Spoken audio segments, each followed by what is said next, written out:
আজি আহিছোঁ শেৱালীৰ পাৰ্লাৰলৈ। তাই 4 বছৰ হ'ল এই পাৰ্লাৰখন দিয়া, সেইকাৰণে আজি পূজা এভাগ ৰাখিছিলে।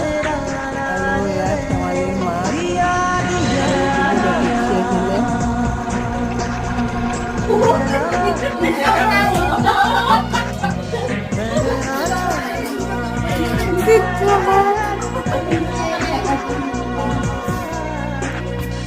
দুলু এইটো টুটুবা পৰিবা নাম এটা শুনি গৈছে। এইটো আমাৰ মীনময়ী।